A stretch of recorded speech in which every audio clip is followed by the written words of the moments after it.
Тәрҗемә итәбез тизгенә. Жылы. Зәңгәр. Теперь будем сравнивать. Яхты. Как будет по-татарски? Если мы ушсак равно. Если соединим. Супер. Все, молодец.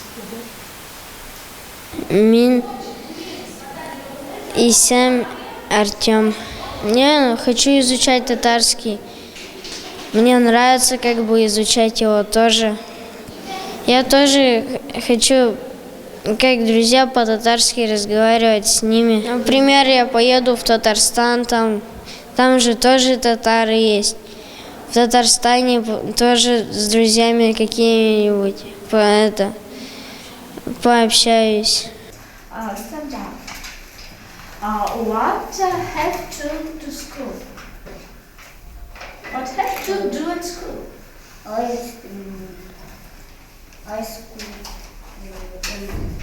Я дома разговариваю на татарском и в школе разговариваю также. Да, хотелось мне изучать татарский язык, но в следующем году я попытаюсь изучить татарский язык. Я бы хотела, потому что мне интересен этот язык, можно общаться с друзьями. Меня подруги со 2 класса, наверное, учат чуть-чуть языку. Например, как здороваться, как прощаться. Это интересно. И народ татарский тоже интересен. Сямс, рахмат, купище, салгалас и все. Это основное то, что мы используем. Татарский мне не пригодится в какой-либо работе. Да, в моей работе, в которой я собираюсь быть. Например, на экономиста пойти еще куда-то. Мне татарский не пригодится, а немецкий может пригодиться при переговорах и еще так далее. Соңгы елларда безнең Индрай мәктәбендә татар телен укымыйбыз дип гариза язучылар юк. Беренчедән инде ул мәктәпне алып баручы, җитәкләп баручы директордан да тора. Ул Рауфа Хәбият кызы Алиева килгәннән соң барлык ата-аналарга аңлатып әйтеп бирде.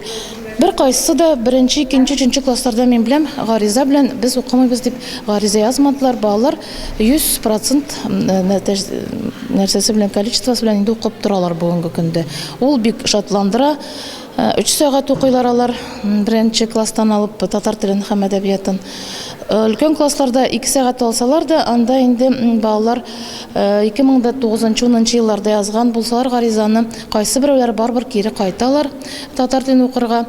Бүгенге көннәрдә татар теле алга атлый безнең мәктәптә дип әйтергә була. Беренчедән шул программалар, икенчедән балаларны тарих белән бәйләп кызыксындырырга нәрсә бар, юллар бар. Балаларга тарихны сөйләсәң, син кем соң хәзерге дөньяда? Кем соң син дип әйтсәң, мин бит әле Алтын Урда бер төгөн йөртәм үземнең канымда дип әйтсәң, аларның үзләренең татарлык хисе үсә. Горурланып, шул горурлык белән хәтта рус балалары да тыңлап утыралар синең сөйләвеңне. Шул программалар буенча бит хәзер күбесе рус-татар программасы белән алып барабыз. Рус балалары хәтта әйдә кайтырга кирәк, автобус килдисәр дә синең сөйләвеңне тыңлап бетермәштән чыкмыйлар класстан. Балалар күбрәк мәдәният турында белеп чыгалар бу яңа программалар буенча. Бу үзенең шулай урынын ала, шәхесләр дә үзенең урынын ала, тарих та үзенең урынын алып тора бу юлда.